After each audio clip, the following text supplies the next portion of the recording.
যেটার মাধ্যমে আপনার নির্বাচিত সরকারের পতন হইতে পারে। একটা বিষয়ে কথা বলেছি হচ্ছে যে আপনারা জানেন যে 70 অনুচ্ছেদ ফ্লোর ক্রসিং নিয়ে অনেক আলোচনা হচ্ছে।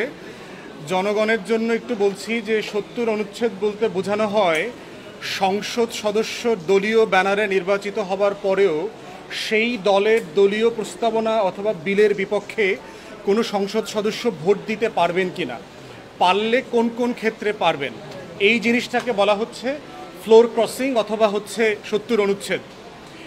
আমরা শুরু থেকেই বলেছি যে এবি পার্টি দুইটা বিষয়ে সংসদ সদস্যদের দলীয় পজিশনের বিপক্ষে ভোট দেবার অধিকার থাকা উচিত না। তার ভিতর একটা হচ্ছে আস্থা ভোট, নো কনফিডেন্স ভোট, যেটার মাধ্যমে আপনার নির্বাচিত সরকারের পতন হইতে পারে। এবং আপনারা আগের যারা ঘটনাগুলোর কথা মনে আছে, 2004, 5, 6 100-150 এমপি কেনাকাটা হবে, তারা অন্য দলে যোগ দেবেন এবং নো কনফিডেন্স ভোটে হারিয়ে দেওয়া হবে, এরকম চেষ্টা হয়েছে। 54-এর সংসদেও আমরা এই ঘটনাগুলো দেখেছি।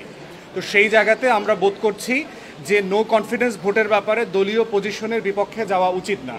আর দ্বিতীয়ত হচ্ছে আপনার মানি বিল, অর্থ বিল যেটাকে বলা হয়, অর্থ বিল হচ্ছে মোটা দাগে হইল বাজেট এবং অর্থ সংক্রান্ত যে সকল বিলগুলো আসে, ধরেন আপনি ভ্যাটের বাড়াবেন কিনা, পার্সেন্টেজ বাড়াবেন কিনা, রেভিনিউ কালেকশন কিভাবে করবেন না করবেন এই সংক্রান্ত, কাস্টমস, এক্সাইজ, এই রিলেটেড যত বিলগুলো আছে সেগুলোর ব্যাপারেও দলীয় পজিশনের বিপক্ষে সদস্যরা ভোট দিতে পারবেন না। কারণ হচ্ছে এটা হচ্ছে আমাদের রাষ্ট্রের ক্যালেন্ডারের সবচেয়ে গুরুত্বপূর্ণ জায়গা, যেই জায়গাটা যদি হেরফের হয় তাহলে সরকার দায়িত্ব পালন করতে পারবে না, স্টেট গভর্ন করতে পারবে না।